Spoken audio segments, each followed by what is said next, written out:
जनक जी बुलाएंगे। जनक, राजा दशरथ का भी अपना राज्य, यद्यपि ठाड़ में सकल स्वयं, लेकिन जनक का भी राज्य है, जनक दशरथ का भी राज्य है।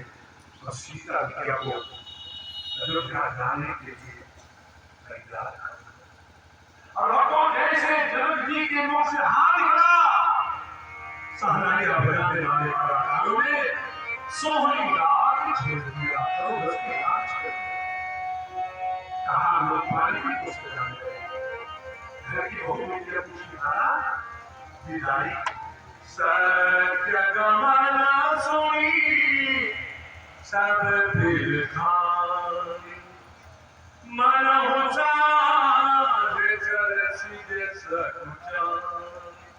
सूर्यास्त होने के बाद जो दशा चक्रवा चक्री की, चक्रवा चक्री की क्या दशा होगी ना, सूरज डूबा चांद भई चक्रवी हीरो, चलो फिर वही देश को नहीं हो।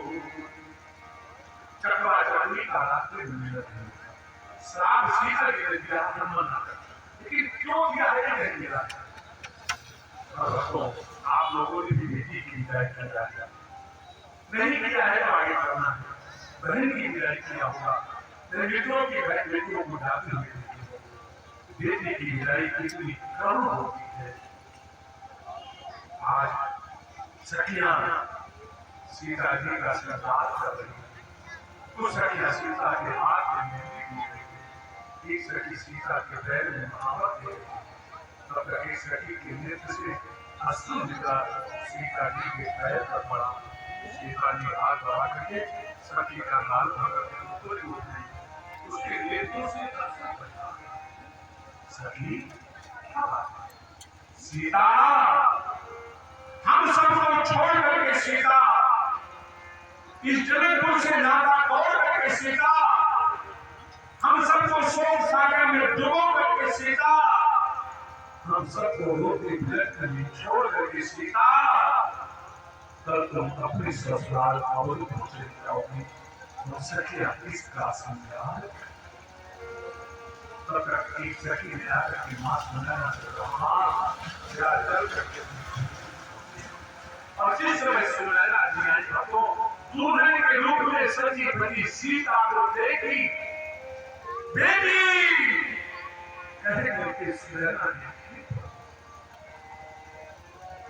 और जैसे सीता जी बेटी दौड़ करके आई, दासियों ने सुनैना को बैठा रखा है।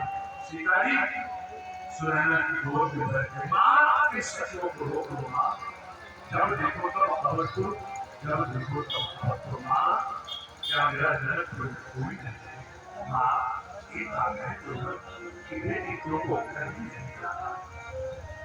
वो सीता जी रोते रोते पूरी रात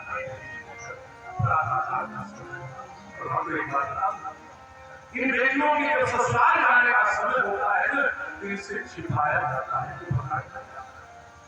लेकिन जब दो चार घर रह जाता है, इन बेटियों को भाभियों के माध्यम से या सहेलियों के माध्यम से जब जानकारी हो जाती है कि पिता का घर छूटने वाला है, वे बेटियां बाप का घर छोड़ने के पहले बाप के घर का भोजन ही छोड़ देते हैं।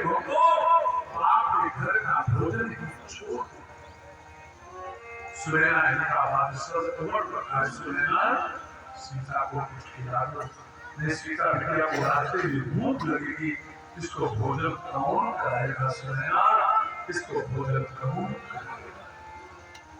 तब तक सुनैना ने कहा बेटी कुछ खा लो, और अब एक बात बता दो, बेटियों को अगर कभी किसी की चिंता होती है, बेटियों को अपने बाप की चिंता होती है। सीता जी ने कहा आप मुझको और छोड़ दीजिए, लेकिन मां एक बात बताओ, मेरे न रहने के बाद